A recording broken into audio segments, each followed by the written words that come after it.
تو میرے بیٹے نے مجھے آ کے بتایا کہ ایک بوڑھی عورت آئی ہے باہر مسئلہ پوچھنے. توجہ کرنا ذرا بات پر, اور خاص غور کرنا کہ عرض کرنے لگا ہوں. فرماتے میرے بیٹے نے بتایا کہ ابا جی بوڑھی سی عورت ہے, وہ کہتی ہے میں نے امام صاحب سے سوال پوچھنا ہے. فرماتے پردے کے پیچھے بٹھایا, میں بھی بیٹھ گیا تو بی بی آئی اور جچے تلے لفظوں میں فٹافٹ اس نے بات شروع کر دی. عورت کو حکم ہے غیر محرم سے بات کرے تو میٹھے انداز میں نہ کرے, میٹھے انداز. مرد کے لیے بھی حکم ہے بیویوں سے گفتگو کرے تو اس طرح کے جملوں میں نہ کرے جس سے توجہ پیدا ہو, موٹی سی دو حرفی بات کرے. یہ سارے میرے بھائی ان چیزوں کا دھیان رکھا کرے. عورت غیر محرم کے ساتھ میٹھی گفتگو کرنا, دلوں میں کجی پیدا ہو, یہ منع ہے.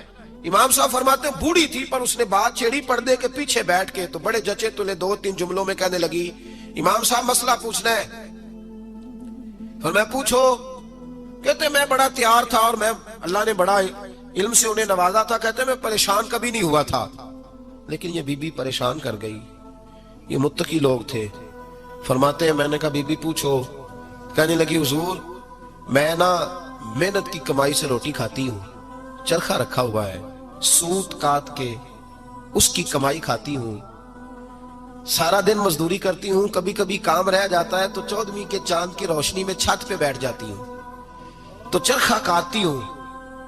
بادشاہ کا لشکر میرے قریب سے کبھی کبھی گزرتا ہے, ان کے پاس بڑی بڑی لالٹینیں, بڑے بڑے ان کے پاس روشنی کے بندوبست ہوتے ہیں. لشکر بادشاہ کا گزرتا ہے تو بہت بڑا لشکر ہوتا ہے, کئی کلومیٹر تک وہ گزرتا جاتا ہے, تو کئی دفعہ اچانک اس کی روشنی بھی میرے چرخے پہ پڑ جاتی ہے. مسئلہ یہ پوچھنا ہے کہ اس روشنی میں جو میں سوت کاٹتی ہوں اس کی کمائی میرے لیے حلال ہے کہ حرام ہے؟ امام احمد بن حنبل فرماتا ہے میں تڑپ کے رویا. بی بی تو کبھی کسی نے پوچھا ہی نہیں, اتنی باریک. کہنے لگی بیوہ ہوں, بے اولاد ہوں, مزدوری کر کے روٹی کھاتی ہوں. پوچھنا یہ تھا. او بھائیو یہ بھی تو یہی وقت گزار کے گئے ہیں نا, یہ بھی وہی قرآن پڑھتے تھے جو ہم پڑھتے, یہ بھی اسی رسول کا کلمہ پڑھتے تھے جن کا ہم پڑھتے, یہ بھی اسی دین کے ماننے والے تھے جس کے یہ لوگ ماننے والے. ہم کدھر نکل گئے؟ پرواہ ہی نہیں, حلال حرام کی تمیز ہی نہیں. لیکن اولیاء اللہ کی صفت.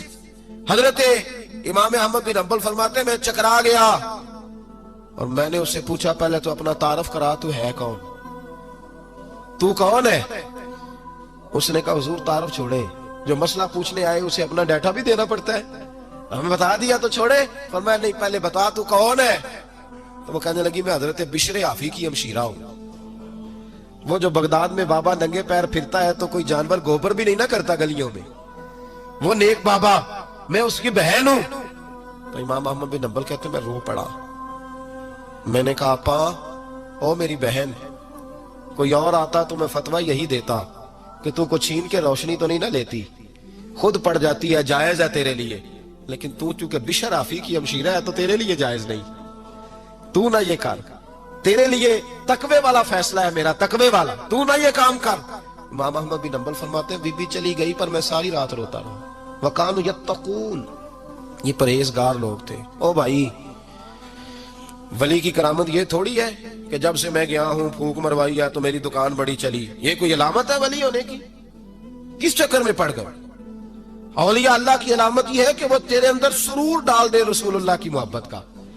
ولی اللہ کی علامت اقبال کہتے ہیں وہی ہے تیرے زمانے کا امام برحق, جو تجھے حاضر و موجود سے بیزار کرے اور موت کی شکل میں دکھلا کے تجھے جلوائے یار, زندگی تیرے لیے اور بھی دشوار کرے, مشکل کر دے, تیرا مرنے کو دل کرے, تیرا دل کرے کہ مروں گا تو محبوب کے جلوے پھر سے نظر آئیں گے. وہی ہے تیرے زمانے کا امام برحق.